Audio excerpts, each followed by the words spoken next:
Mr. Speaker, honorable members, I rise to make my presentation this afternoon on the budget for the year 2015 under the theme Continuing the Quest for Wealth and Job Creation, Equity, Resilience, and Fiscal Consolidation in a Small Multi-Island Economy in the midst of exogenous challenges. Exogenous. Mr. Speaker, before I do so, I too would like to express my profound and sincerest condolences to the families of the people of North Windward, and more importantly, the people of Fancy who have lost their loved ones as a result of the tragic accident which occurred at Rock Gutter on the morning of Monday, January the 12th, 2015. Mr. Speaker, this accident is the worst vehicular accident ever to happen in St. Vincent and the Grenadines. Other speakers before me, Mr. Speaker, have highlighted the names of the 5 children whose bodies were recovered from the sea and were buried, and the 2 unaccounted bodies yet to be recovered. Mr. Speaker,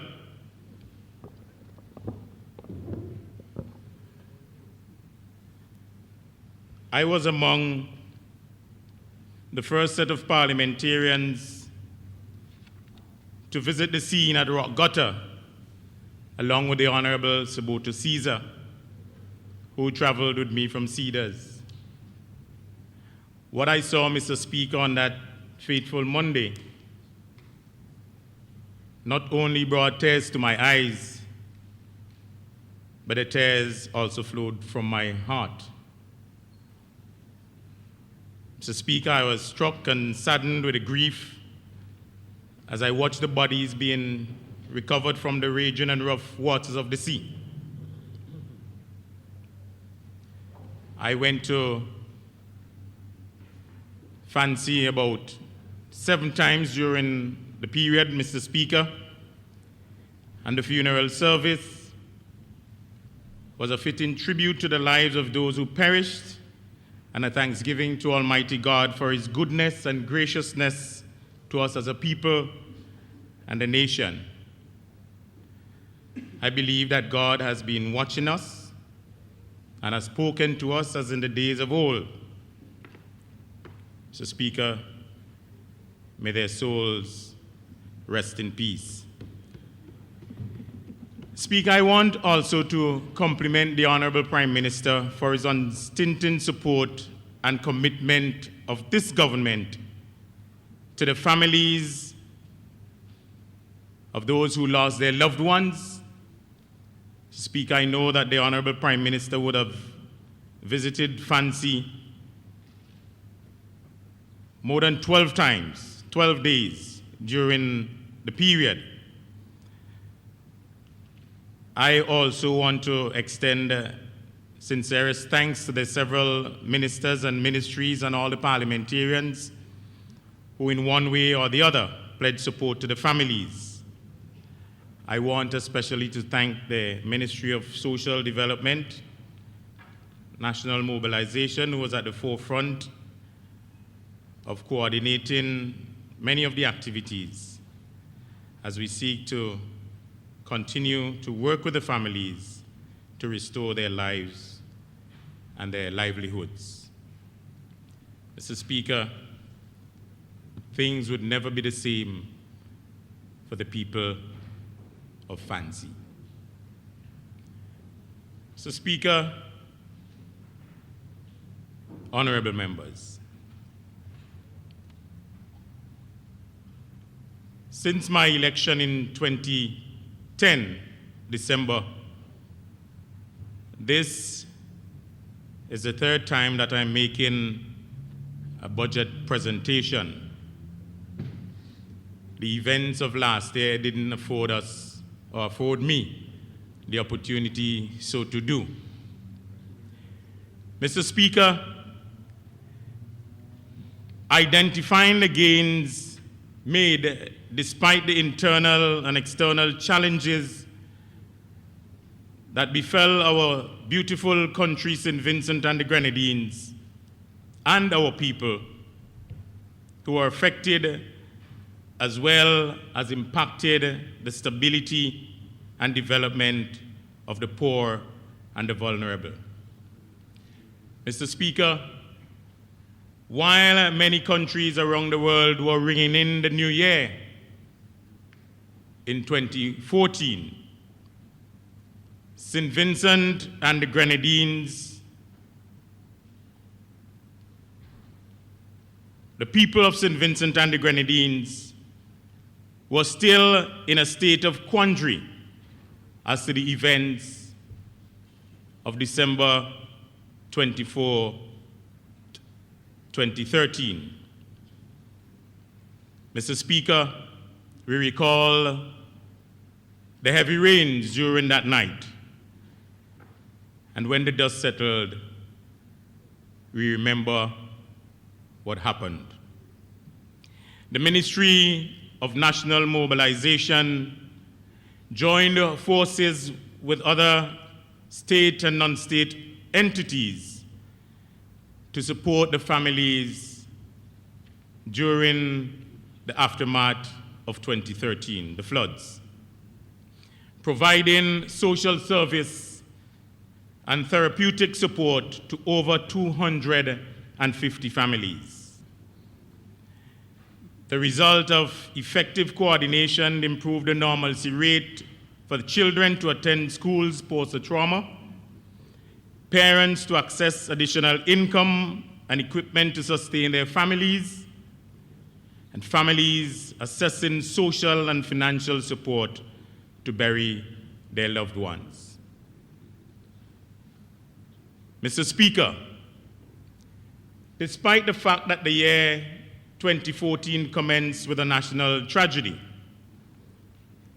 the ministry was charged with meeting simultaneously the needs of approximately 38.9% of the poor and vulnerable in our country.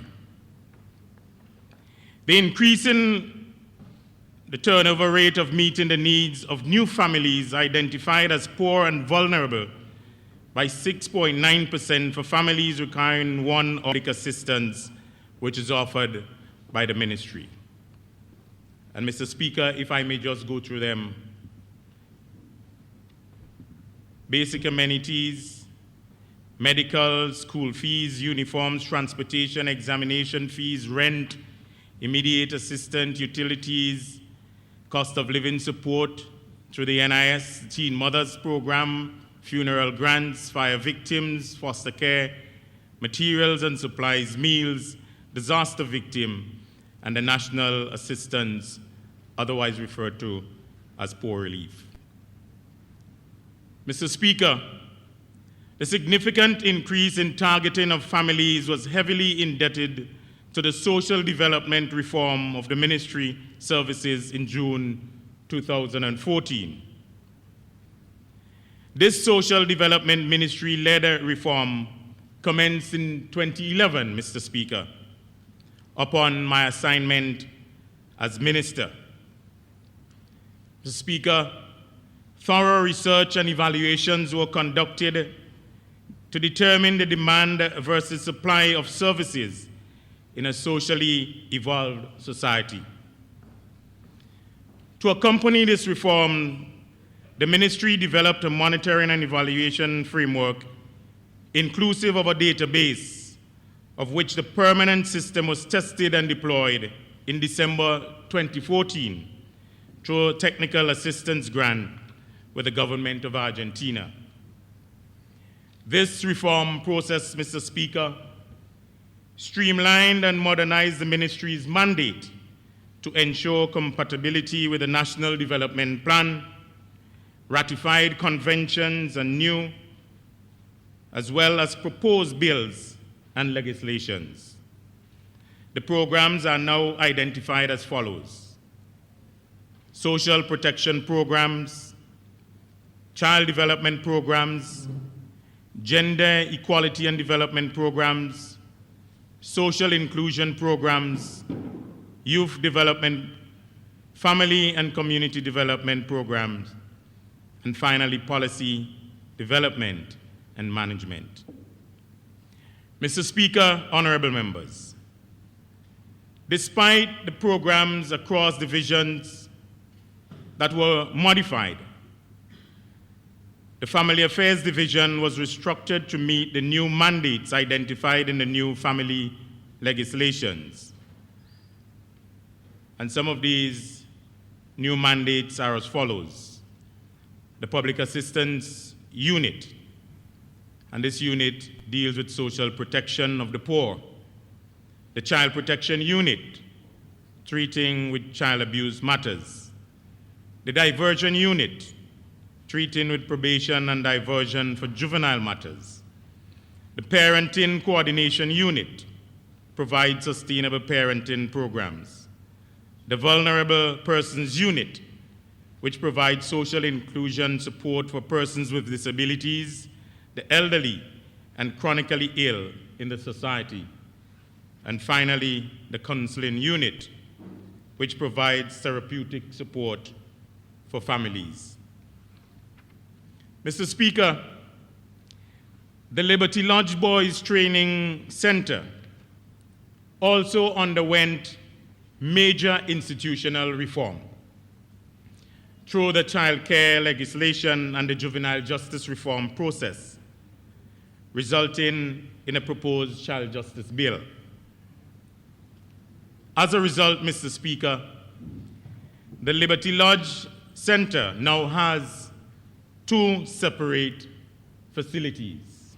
One, the In-Transit Child Care Center for boys between the ages 12 to 18 in need of protection.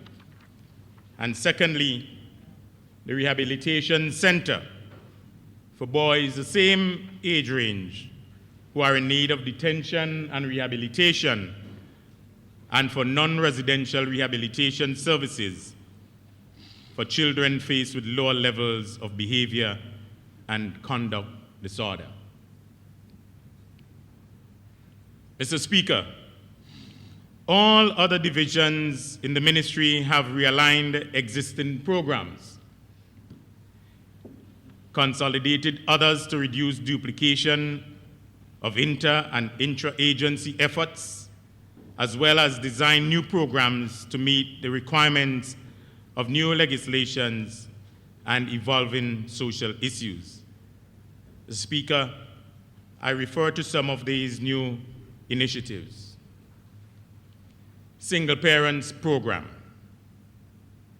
This program provides job placements, skills development, and social assistance for single-parent families. There's a Truant Student Rehabilitation Program, which provides rehabilitation programs for children on suspension and at-risk youth with behavior and conduct disorder at lower levels.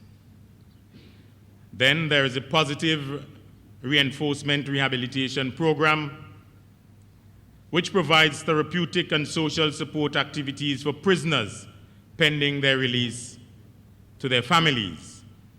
And finally, the Summer Internship Program, which provides internship, module development and facilitation and training to second-year university students who will provide introductory training to YES trainees in diversified disciplines. Mr. Speaker, to complement these gains made from the institutional strengthening of the ministry, also through the YES program in 2014, some 515 young persons were provided with the opportunity to be trained and attached to 66 public and private employment institutions, of which 260 young persons were new recruits from all parts of St. Vincent and the Grenadines.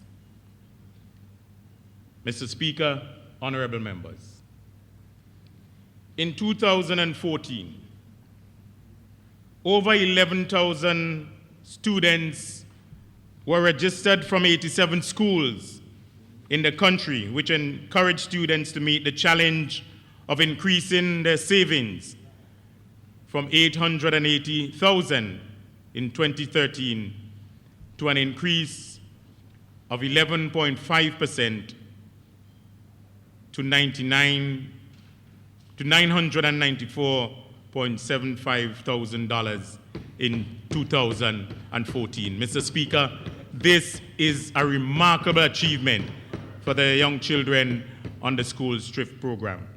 Mr. Speaker, and if I may say, young Jamal Edwards, who is one of the youngsters who perished at sea in the rock gutter incident on January 12th, Mr. Speaker, was the junior saver in 2010, 2011 from the fancy government school. Mr. Speaker, I remember presenting him with a certificate and his award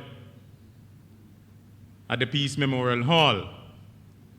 Mr. Speaker, to see him then, young and upcoming, a good youngster, but he's gone from us. God knows best. His life and his example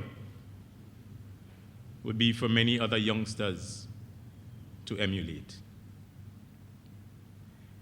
Mr. Speaker, without these structures and systems tested and executed in 2014, my ministry and this government could not have sustained the families in need of social support that commenced due to the national disaster of 2013 and the national tragedy of January 12, 2015.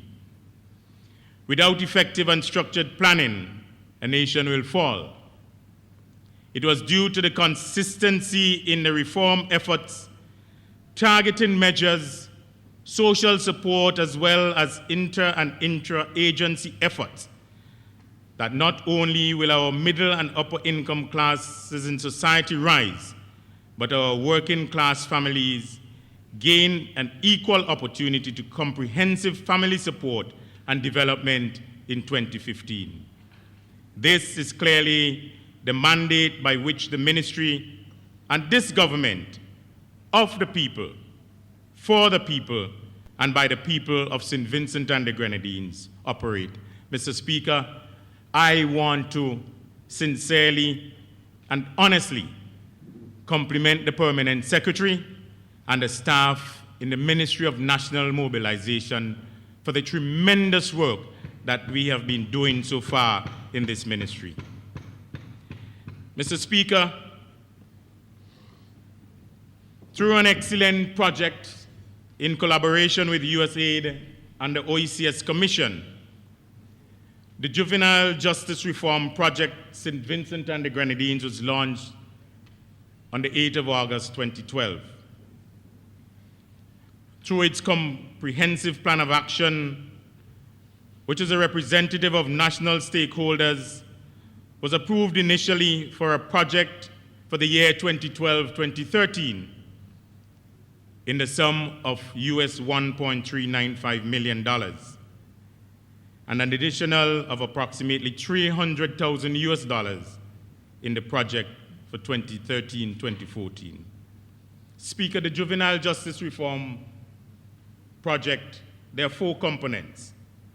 1, legislative reform.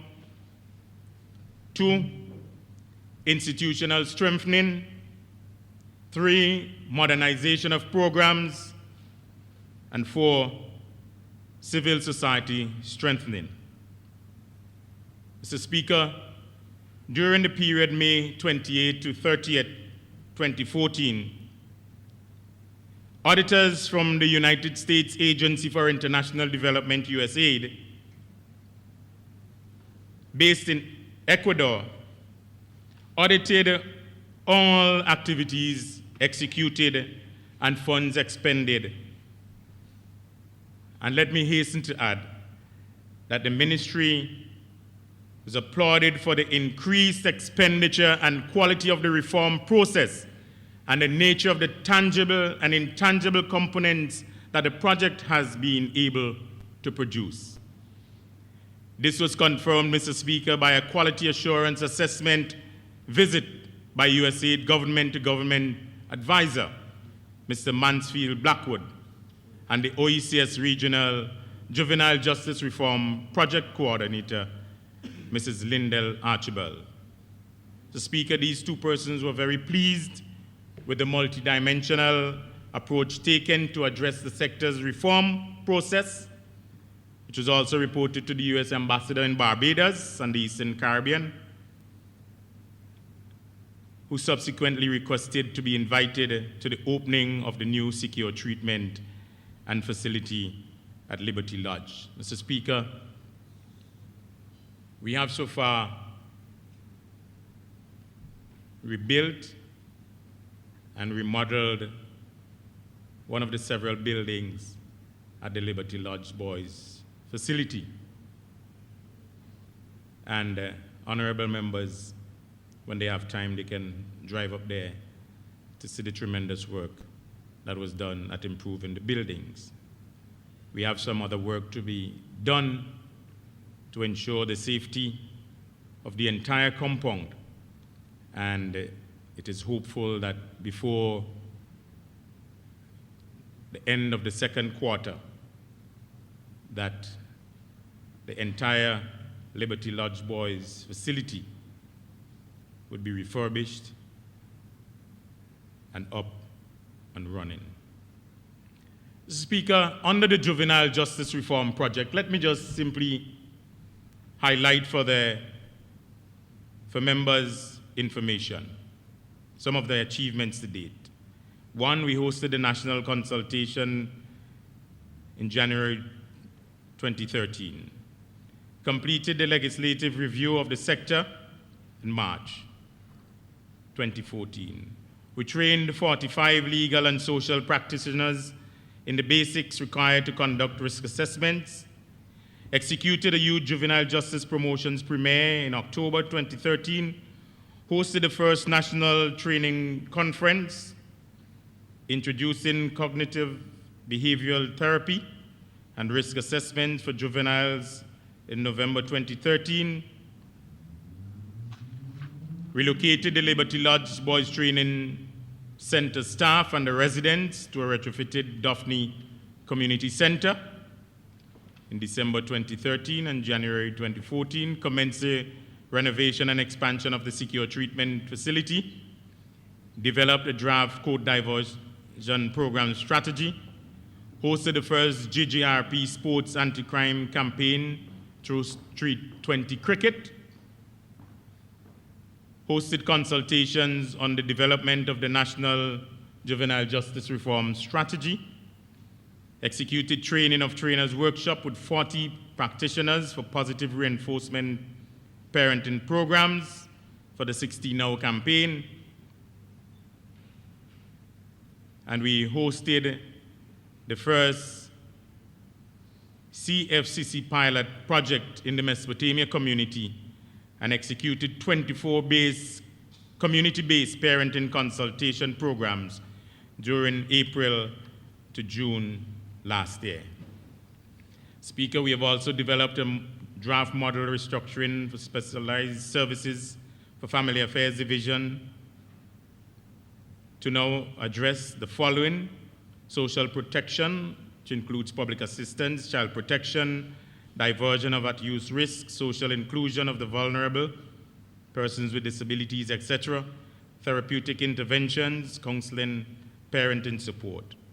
We have also developed a draft restructuring of specialized services for Gender Affairs Division, Liberty Lodge Boys Training Center, executed national consultations for the development of coordinating strategy, completion of the extension and renovation works at Liberty Lodge, construction of a 100-foot retaining wall and fencing, piloting the truancy rehabilitation program, providing therapeutic rehabilitation and social support children faced with multiple suspension in the school system. The Speaker, there's some pending deliverables, develop a national committee project implementation capacity, piloting of residential rehabilitation programs, institutional appraisal for child protection conference, information systems development, installation of furniture, musical instruments, woodwork, industrial equipment, security surveillance system at Liberty Lodge Boys Training Facility, implementation of the court divergence strategy, and we are awaiting the passage of the Child Justice Bill, training of practitioners in new approaches to reform structure, and the hosting of 2 other phases of the sport anti-crime campaign. Training consultancy for improved child services for child protection, execute 2 phases of the 16-hour campaign, risk assessment and mental health screening training certification, cognitive behavioral therapy training and certification, and family functional therapy training and certification. Mr. Speaker, in addition to these efforts, the Ministry of National Mobilization is partnering with UNICEF to provide a certified training to our child protection stakeholders during this year. Mr. Speaker, this work has just begun. And this government has not only promised, but has delivered extensively, even when faced with the crisis, internal and external shocks. For 2015, Mr. Speaker, the ministry intends to continue the reform agenda through the following. 1, the reform of the social safety net programs nationally through joint efforts with stakeholders and UNICEF, and thereby developing a central beneficiary system, remodeling the physical structure of all Liberty Lodge facilities in collaboration with the Republic of China and Taiwan, establishing outreach centers and information desks in all communities, provide conditions to cash transfer offered by the Family Affairs Division to successfully transform and transition families out of poverty, provide comprehensive services to families, ensuring that hierarchy of families' needs are met, eventually reducing poverty and unemployment. Mr. Speaker, the Youth Affairs Department falls under the Ministry of National Mobilization. The mandate of the Youth Affairs Division is to create opportunities to improve the quality of life for all our youth, while promoting their general development and ensuring their full participation in nation building. Mr. Speaker, the division embarked upon training programs which were geared towards the entrepreneurial development of all youths between the ages of 16 to 30 years. These programs were done through 2 training programs. 1, a business lab where 28 youth received training, and another through the SIBA training done in collaboration with CARICOM. 22 other young persons were trained. These training provided the youth with business startup ideas and tested their feasibility in the real world, as they all had to go into the business field to execute what they were taught in the classrooms.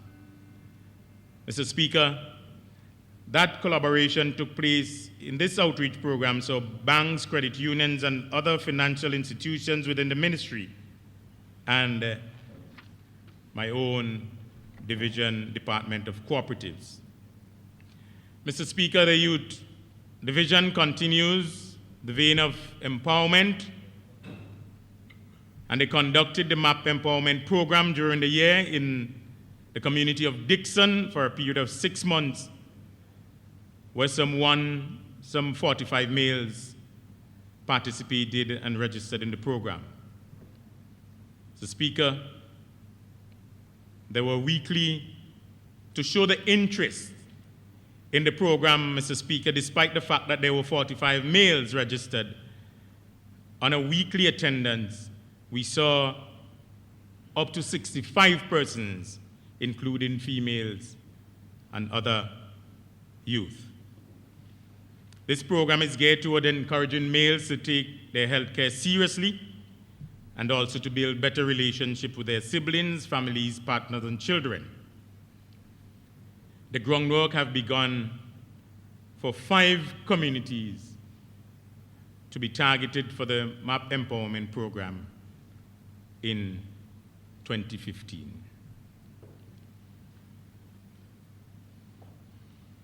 Mr. Speaker, the Youth Affairs Division continued to work with stakeholders in developing the Rose Place community, and at the end of November celebrated the talents of the youth in and around the community through a community concert.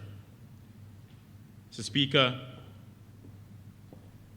one of our recently cultural ambassador, Shernell Scarpion Williams, participated in the activities at Rose Place at a community event in November.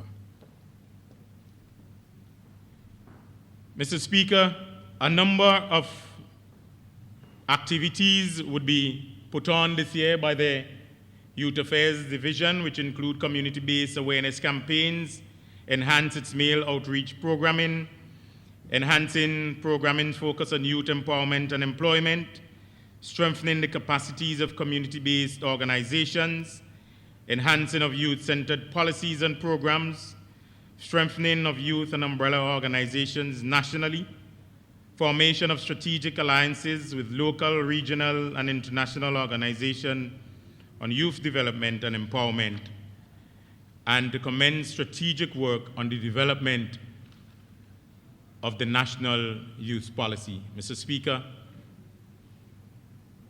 since I was in the National Youth Council in the 80s, we have been hearing about the development of a national youth policy. Mr. Speaker, I give the Parliament the commitment that during this year, this minister and this ministry would bring before this Parliament a national youth policy for St. Vincent and the Grenadines.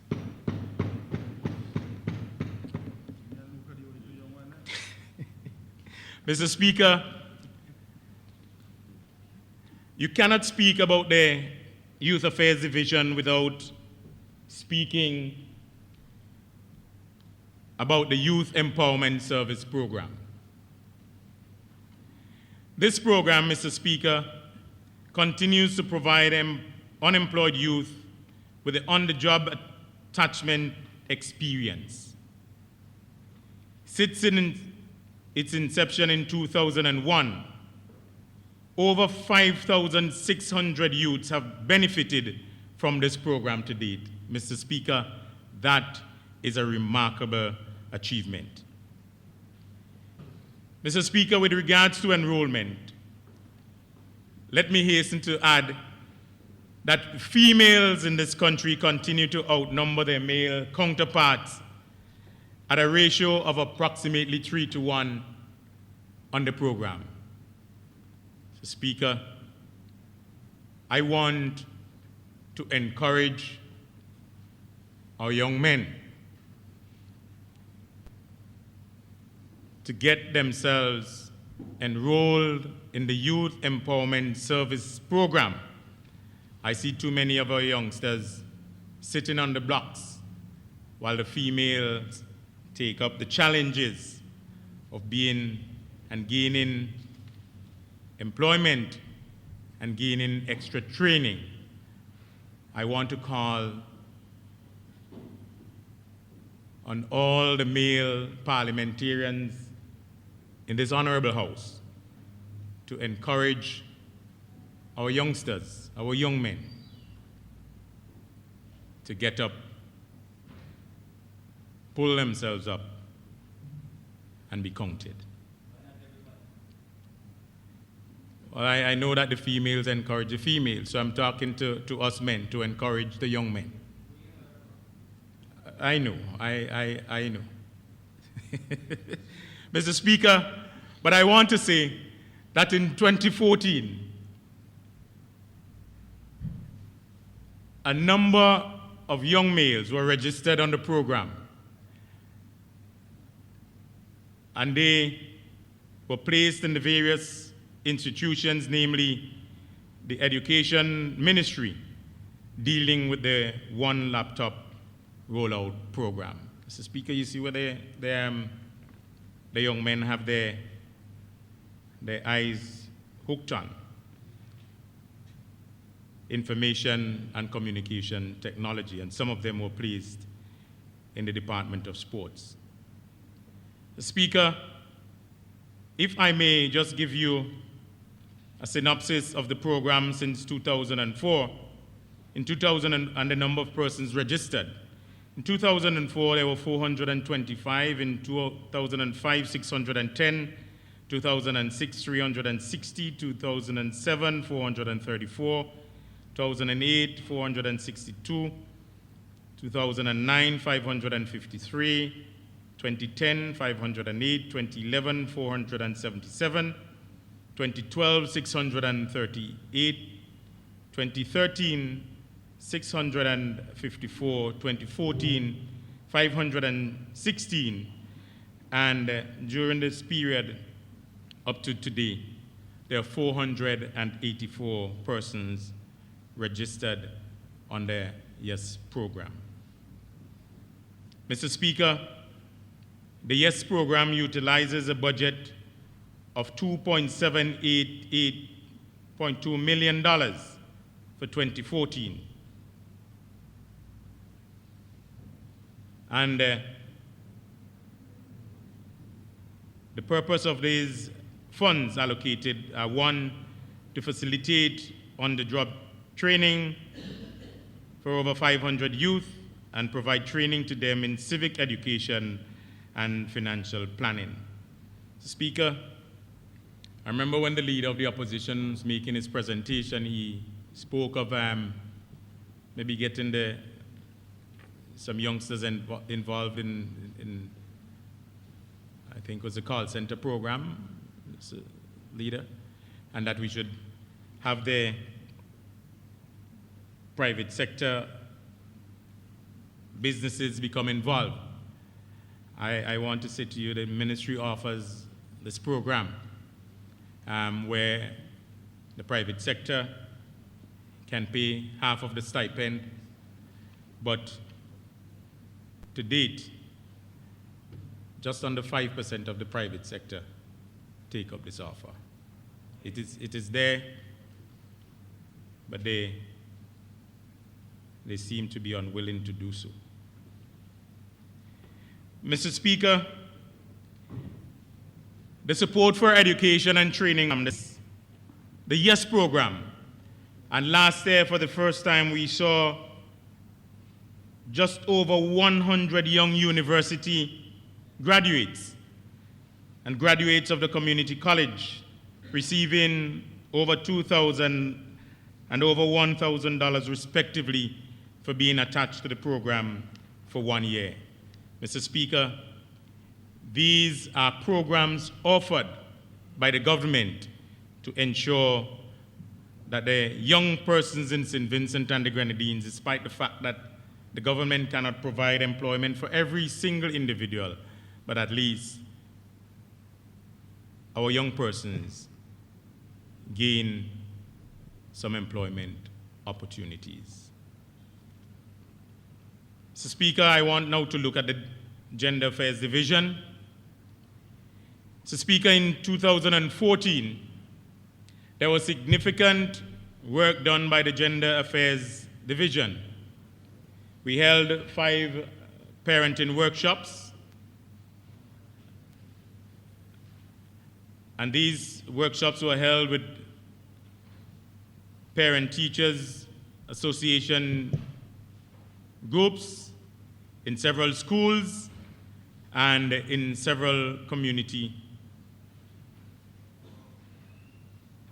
This year, we also held parenting workshop with the Children of the Helping Hand organization. Mr. Speaker, the collection of sex disaggregated data is an ongoing process. The Millennium Development Goals 3 in particular, which speaks to promote gender equality and empower women, is under the responsibility of the Gender Affairs Division. The collection of this data is done in a collaborative effort between the police and the statistical department. Mr. Speaker, it is very important that when we seek to meet with our international agencies, that we can have data so as to provide a better analysis for the country in terms of what we're doing to promote gender equality and the empowerment of our women. Mr. Speaker, there's also the Teen Mothers Program, and for 2014, there were 34 teen mothers re-entering the educational system, and on our records to date, we have more than 70 teen mothers on this particular program. Training workshops are held, and ongoing monitoring and evaluation process, including home visits, are conducted monthly. And I want to say that in 2014, 25 out of the 34 teen mothers re-entering the program graduated from secondary schools and tertiary level institutions. Mr. Speaker, I recall a few years ago, without the Teen Mothers Program, many of these teen mothers would have been out of the system without any formal educational training opportunities. Mr. Speaker, in reference to the Beijing Platform for Action, the Gender Affairs Division held several workshops, and very soon we'll have the action report to be submitted. The findings of these reports were used to inform the remaining workshops.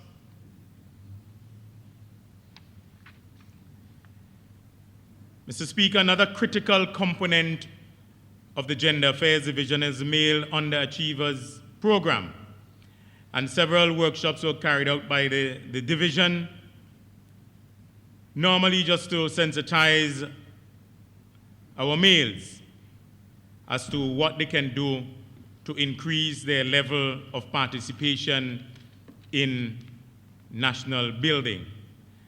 And young males' participation came from both the secondary and primary schools. A total of 87 teachers were exposed to training workshops, and we will continue to do our follow-ups during this year. Mr. Speaker, significant work was done with the Crisis Center in 2014.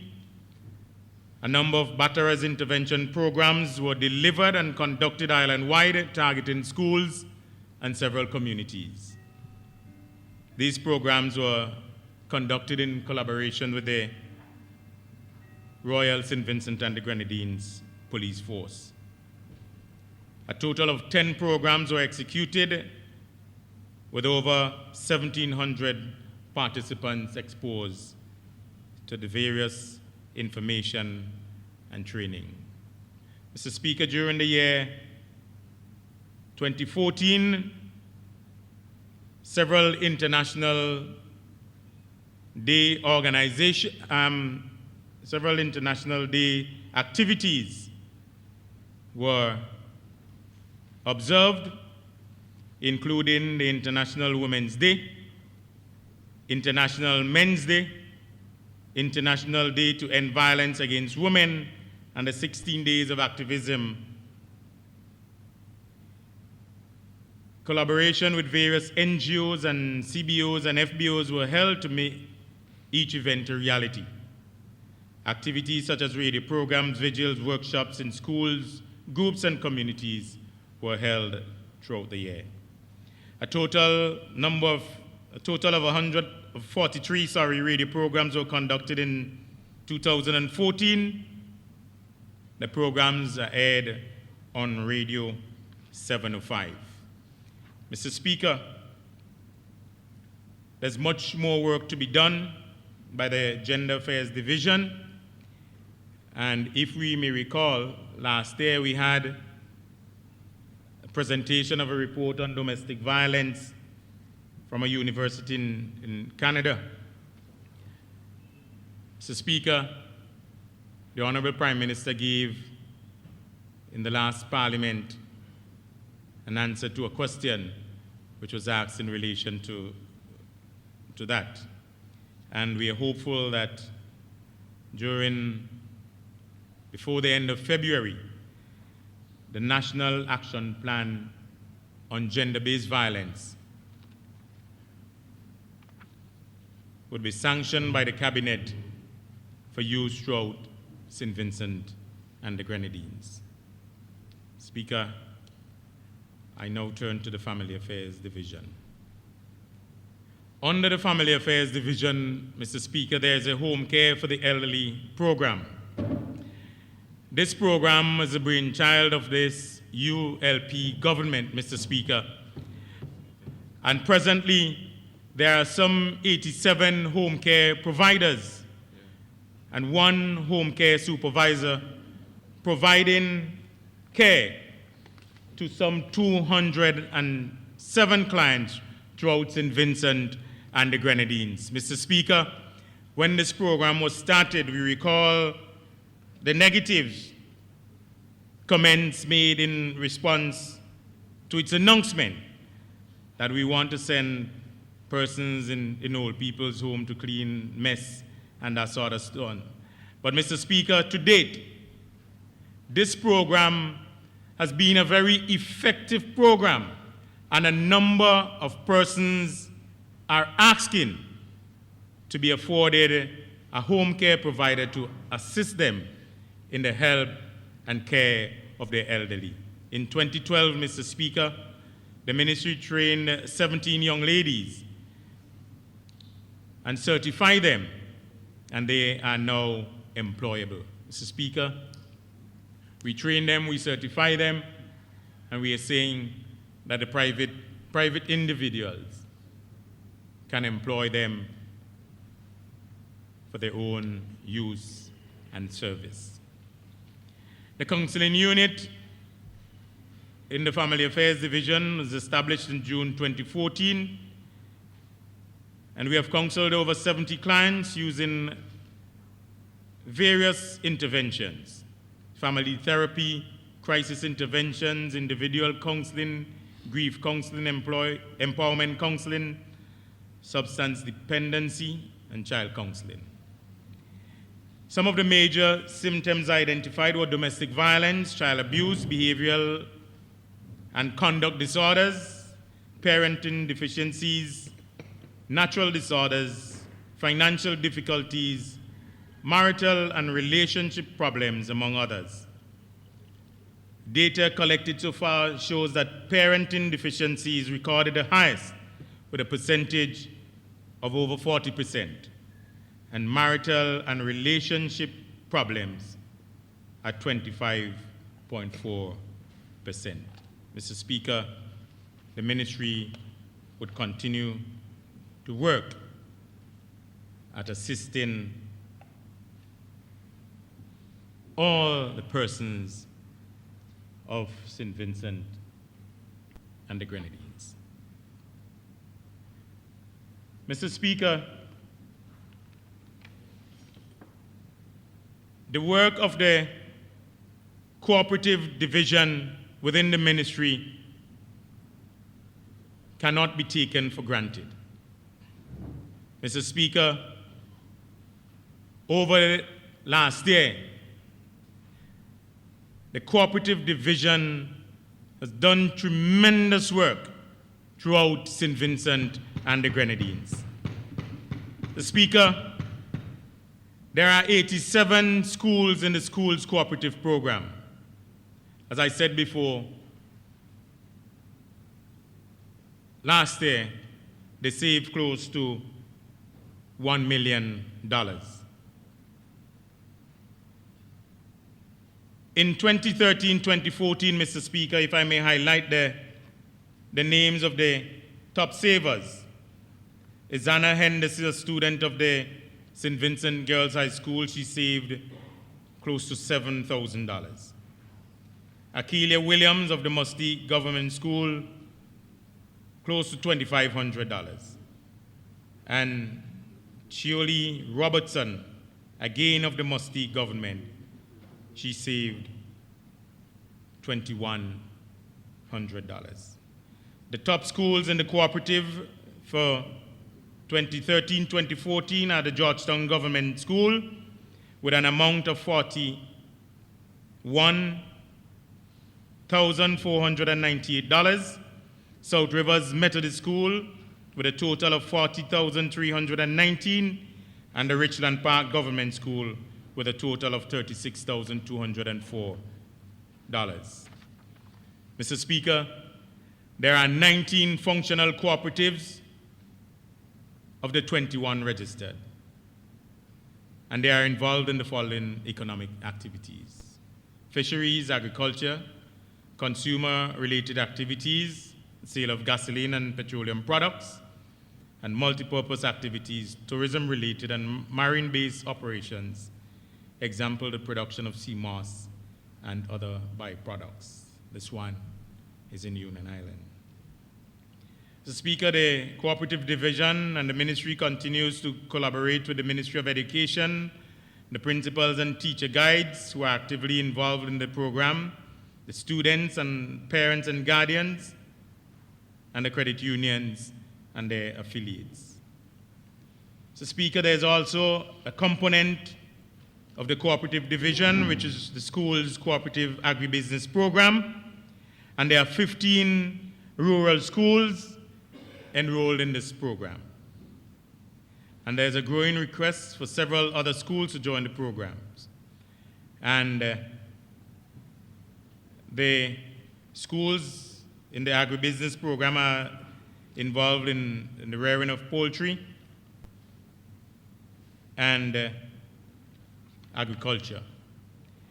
So, Speaker, I want to say that the leading schools in the programs are: one, the Adelphi Secondary School in the constituency of South Windward, and they are involved in poultry, vegetables, plantains, and potatoes. Two, the Brighton Government School in poultry and vegetable production. Three, Newgrounds Government in poultry. Four, Sinclair-Dakin Secondary in poultry. And five, the Sandy Bay Secondary, also in poultry. Mr. Speaker, the Cooperative Division will continue to work with an aim at poverty reduction, job creation, food security,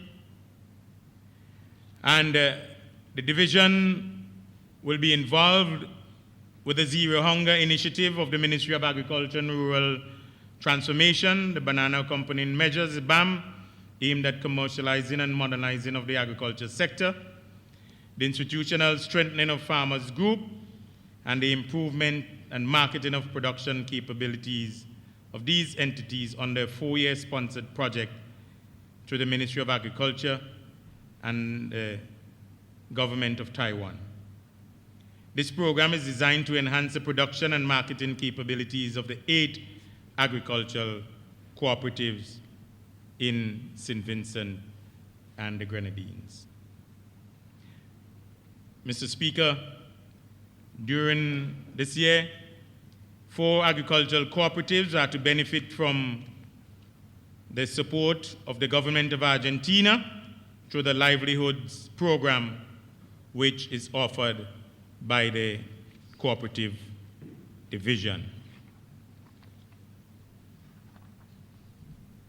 Mr. Speaker, if I may just say to you, the 8 functioning cooperatives, farmers cooperatives in St. Vincent and the Grenadines. They're one, the Pineapple Growers Cooperative, Limited in North Leeward, the South Windward Farmers in Action Cooperative Society Limited, that's Stubbs, Pitini Agriculture Multipurpose Cooperative in Maricourt, the New Prospect Producers, Simon New Prospect, South Rivers High Quality Farmers Cooperative Society, the Rural Sustainable Developers Cooperative in Dixon, the Women in Agriculture in Langley Park, and the Rabica Farmers Cooperatives.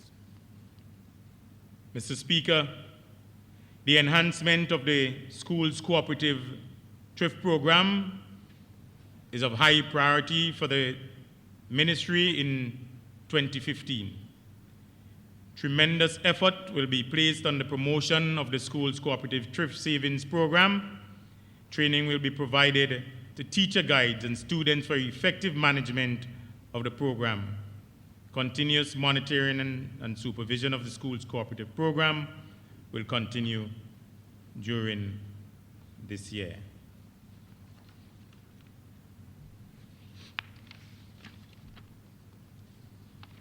Speaker, how much time I have remaining?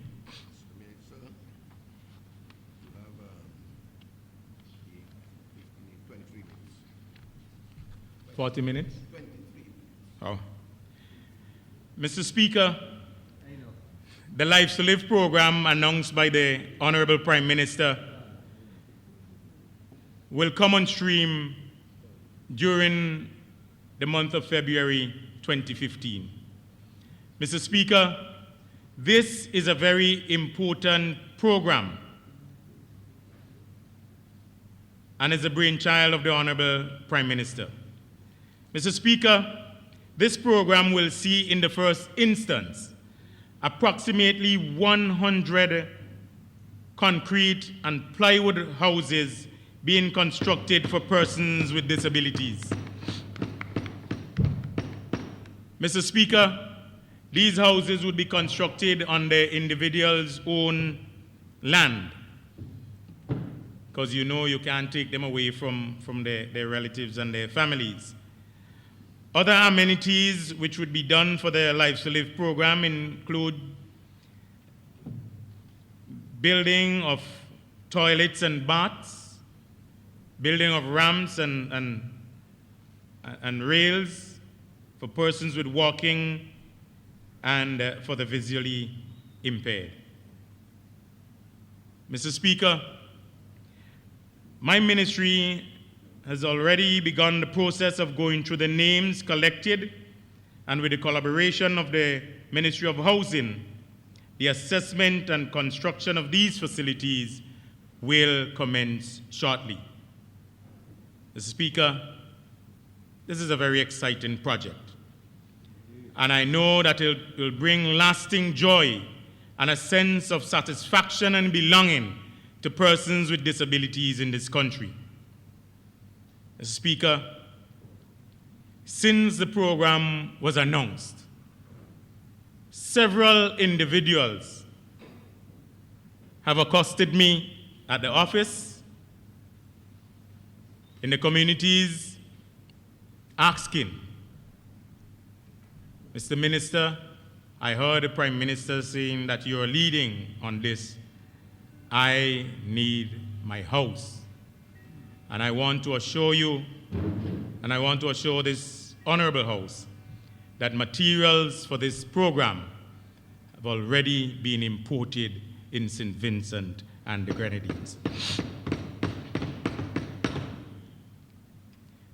Mr. Speaker, I want to touch on a very important program within the Ministry of Agriculture. And this is the Farmers Incentive Program. Mr. Speaker, when you walk around or drive around St. Vincent and the Grenadines and you see the resurgence in agriculture. I see banana fields that were abandoned looking green again. I see plantain fields in abundance. I see dashins and tanias, ginger, peanuts, sweet potatoes, and other ground provisions in abundance. And the many happy, smiling faces of our farmers. I want to say that this Unity Labour Party government must be complimented for this farmers' incentive program. Mr. Speaker, $6 million was provided in 2014 to ease our farmers. These are loans, and they have to pay them back, and the farmers understand that. Mr. Speaker, in this year's budget, there is another $6 million allocated for the Farmers Support Program. I know that the farmers are listening. I know that the farmers will continue to do what they have to do to ensure that the agriculture program continues to be what it used to be, and that agriculture will once again take its rightful place in the development of our nation. Mr. Speaker, we must remember that very soon the Argyle International Airport in the constituency of South Windward would be operational, and that we would have an avenue where our farmers, the produce from our farmers, can easily be sent and exported from St. Vincent and the Grenadines. Mr. Speaker, many of us know that the Amerijet come to St. Vincent sometimes twice a week. They bring cargo, but they leave without taking any, because the plane cannot fly over the mountains with any significant cargo. So, what this government has done since 2008 is to commence the construction of an avenue for the export of our farm produce out of St. Vincent and the Grenadines on a regular basis into the regional and international market. And that avenue, Mr. Speaker, is the international airport at Argyle, which very soon would become operational. Yes, Mr. Speaker, several agricultural and feeder roads and secondary roads would soon be constructed throughout St. Vincent and the Grenadines to make it easier for our farmers to get to their lands. Mr. Speaker, that I know has been one of the worrying problems for the farmers. And another worrying problem for the farmers, Mr. Speaker, is the issue of predial larceny. Mr. Speaker, I want to say that we have the laws in place to deal with predial larceny, but too many of the persons who buy stolen goods from the farmers are not being caught because persons are not coming forward to give the evidence. Mr. Speaker, I'm hoping that we could strengthen that so that our farmers can be happy, that they know when they leave their lands on an afternoon with the bananas or the sheep and goats and cattle and pigs and ducks and turkeys, they can go back the next morning and meet them where they left them. And you have 15 minutes. Thank you very much, Mr. Speaker. Mr. Speaker, I want to now turn to activities in the constituency of South Windward. Mr. Speaker, for more than 30 years, over 27 families have lived on lands at Adelphi in the area of the Adelphi Secondary School. Mr. Speaker, in 1986, the then government offered the people on those lands a price of $3.50 per square foot for those lands. Mr. Speaker, only to date, only 2 persons would have paid and received title to those lands. Mr. Speaker, I have already had consultations with the Minister of Lands. The lands were resurveyed, and it is my hope very soon that the residents of Adelphi would be getting title deeds to their lands at a very reduced rate that they can afford to pay for these lands. Mr. Speaker, I gave them the assurance that within the next month and a half, we would have a ceremony to hand over title to those lands. In the same breath, Mr. Speaker, the people of Carapan lived on those lands adjoining the Carapan secondary schools for the same period, Mr. Speaker. They too have asked, and the surveys were done, and those lands also would be distributed to the residents of Carapan at very reduced prices, and prices that are affordable to the residents. Mr. Speaker, in the constituency, several pieces of roads are to be done. The Carapan to Victoria Village, back to the Stubbs Main Road, including a drain at Danzel, and there are funds allocated here in the estimates for that. Mr. Speaker, late last year we did some rehabilitation work on the grills in Victoria Village.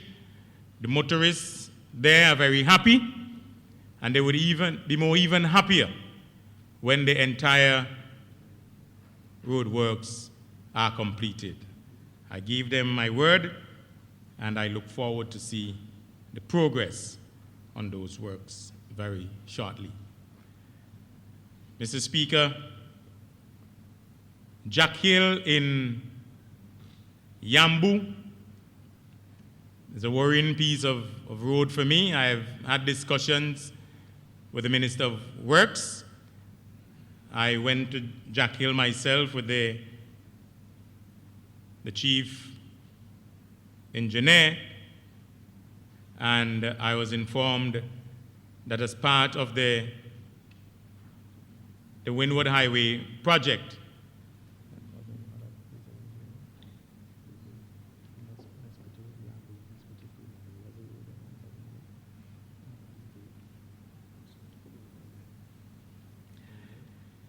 No. That entire piece of road from Mespo to Peruvian Vale, Yambu, some work would be done on it very shortly. As part of the Vigi Highway, I was told that the road from Arnesville through to Mespo to Peruvian Vale is called the Vigi Highway. And that portion of the Jack Hill area in Yambu would be done sometime during this year. Mr. Speaker, some corrective work would be done on the road leading to the cemetery at Stubbs. That's a concrete road that is in need of some repairs, and I'm hopeful that we would get some of that, or we'd get the entire portion of that concrete road dealt with this year. Mr. Speaker, I promised the residents in Calder that a suitable portion of land would be made available for a cemetery. The surveys were done, a portion of land was identified, the surveys were done, and very shortly I'll be having consultations with the residents in Calder, because they always ask of that from time to time, because we need a new cemetery in Calder because the one down at Stubbs is nearly full. So we'd have a cemetery at Calder, and then we'd soon have to look for land in Stubbs again for a new cemetery. Mr. Speaker, the Massey Road, that's a farmer's road, some work would be done on it, rehabilitative work would be done on Massey and the Mambro Road in Peruvian Vale. I know Mrs. Lohid may be listening to me. She has always been asking about that particular portion of road. That's in the area just above the gas station there in Peruvian Vale. They have some of the best agricultural lands in the constituency of South Windward. Mr. Speaker, we would continue to do improvements at Peruvian Vale for the Argyle Primary School. If you notice that we have cleared the mound and leveled the sand in front of the school there to ensure that we have a good, nice, small playing facility for the children and for use by the residents of Peruvian Vale. Mr. Speaker, as part of the National Lotteries Authority improvements in sports facility, some upgrade works would be done on the Bible playing field, the Carapan hard court, the Calder hard court, and also on that particular facility at Peruvian Vale. Mr. Speaker, 500 feet of road would be constructed in spring, concrete road, as part of the Village Roads program. We have done some restorative work on the Peruvian Vale Village Road, and work would continue. We would continue to do some asphalting work on the main road in Simon, New Prospect, and that very bad piece of road at Kotopen would soon be restored. I give the residents of Simon, New Prospect, who drive over Greg's and drive over Mesopotamia to go into Simon Bible. That portion of road is very bad, and work should commence on it very shortly. Mr. Speaker, we have done and have an approved drawing and plan for a new day nursery and childcare facility to be placed in the yard at the Bible Methodist School. Mr. Speaker, where the children are located now is not conducive for any child's development. And Mr. Speaker, I'm hopeful we have one benefactor, and I'm hopeful that we would get the necessary funding to ensure that for the school term coming in September, that new facility would be built in the Bible Methodist School here to complement the primary school there. Mr. Speaker, tremendous work has been done on the Argyle International Airport, and I can't sit down as the parliamentary representative for South Windward and not to speak one word about the Argyle International Airport. Mr. Speaker, as I am addressing this parliament, the culverts are being placed in the riverbed. I have a picture on my phone here. I don't know if members want to see, because I...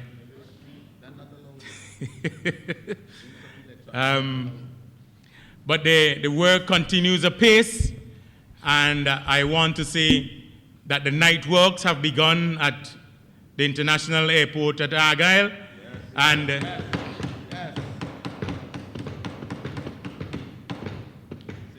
the turning head at the Peruvian Vale end is completed, and half of the turning head on the Stubbs Bay end has been completed, and work continues during the day and in the night on those areas.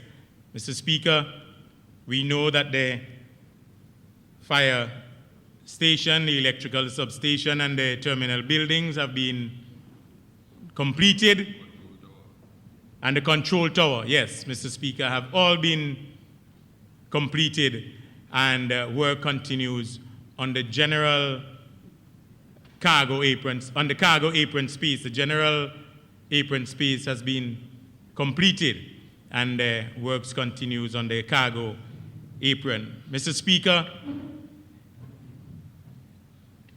what we see at Argyle is a tremendous transformation than what Argyle used to be. Mr. Speaker, I remember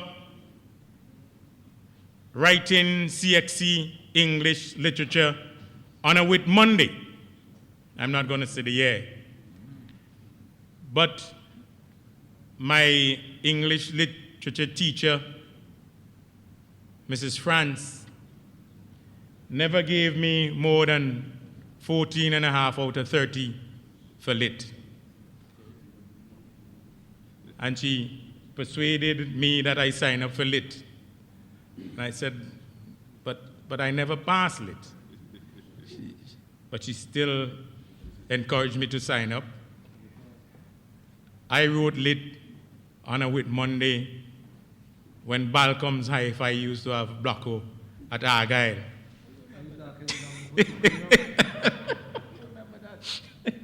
Mr. Speaker, when the results came back, I got an excellent grade for literature. And she met me in the principals, in the secretaries, in the staff room, and she said, Stevenson, I know you could have done it.